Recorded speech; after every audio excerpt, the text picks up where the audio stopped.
साई राम। आज मैं आप सभी को कालसर्प योग के बारे में बताता हूँ।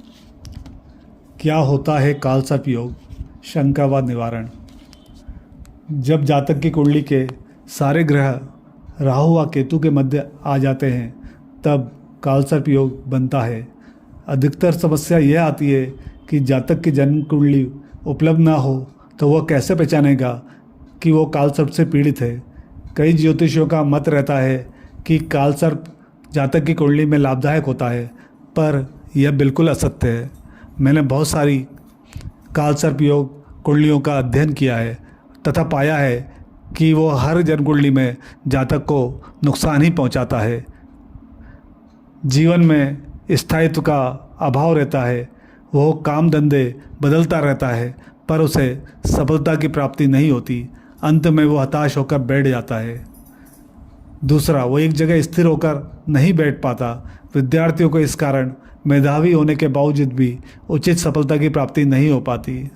तीसरा, कई जातकों को गृहस्थ जीवन अशांत हो जाता है तथा तलाक की स्थिति पर पहुंच जाता है। चौथा, माता पिता के सुख का अभाव हो जाता है तथा बचपन से ही जन्म स्थान से दूर जीवन व्यतीत होता है। पांचवा, स्वास्थ्य संबंधी समस्याओं से पीड़ित रहता है। निरंतर इलाज के बाद भी लाभ की प्राप्ति नहीं होती है। छठा, जातक के जीवन में उतार चढ़ाव चलते ही रहते हैं। कभी बहुत अच्छे अवसर सामने आते आते दूर हो जाते हैं। सातवां, मन में हमेशा बेचैनी रहती है। जातक को नींद में स्वप्न आते हैं। जातक के पीछे सांप दौड़ रहा है या स्वप्न में सांप दिखाई देते हैं। आठवां, कई जातकों को संतान सुख का अभाव रहता है। उपरोक्त उदाहरण कालसर्प योग से पीड़ित जातकों के हैं, इसलिए ऐसे जातकों को योग ज्योतिष से संपर्क कर समाधान करना चाहिए। अब मैं विशेष तथ्य बताना चाहता हूँ।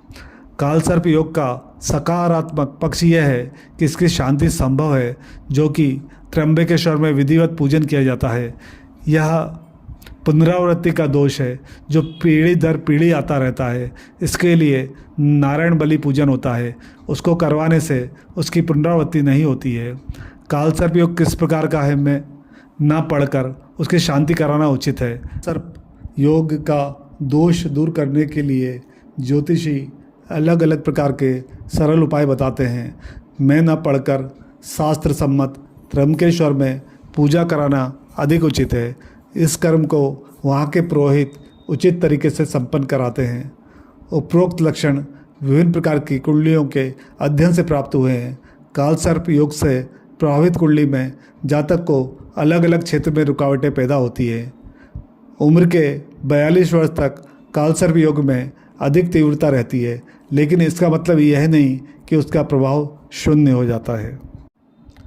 कालसर्प नाम लेते ही हमारे मन में सर्प की तस्वीर आने लगती है, तो सबसे पहले हमें सर्पों के नवनाग देवताओं के बारे में जानना जरूरी है।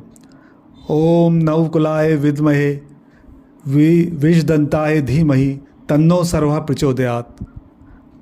पहला अनंत नाग, दूसरा वासुकी नाग, तीसरा शेष नाग, चौथा पद्मनाभ नाग, पांचवा कंबल नाग। इन्हें सर्पों के नवकुल कहा गया है।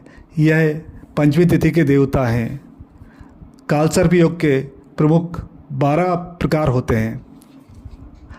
अनंत काल सर्प योग, कुलिक काल सर्प योग, वासुकी काल सर्प योग, शंखपाल काल सर्प योग, पद्म काल सर्प योग, महापद्म काल सर्प योग, तक्षक काल सर्प योग, कर्कोटक काल सर्प योग, शंखनाद काल सर्प योग, घातक काल सर्प योग, विषाक्त काल सर्प योग, शेषनाग काल सर्प योग। काल सर्प योग से पीड़ित जातक एक जगह स्थिर होकर नहीं बैठ पाता है, उसका मन जगह पर स्थिर नहीं रहता है। कालसर्प योग की शांति बचपन में ही करा लेनी चाहिए। यह एक प्रकार का पितृदोष है, अतः उसकी शांति आवश्यक है। इससे घबराने की कोई आवश्यकता नहीं है। कालसर्प की शांति जरूर कराना चाहिए ताकि उनका जीवन सुखमय व्यतीत हो। जय माँ ताप्ती।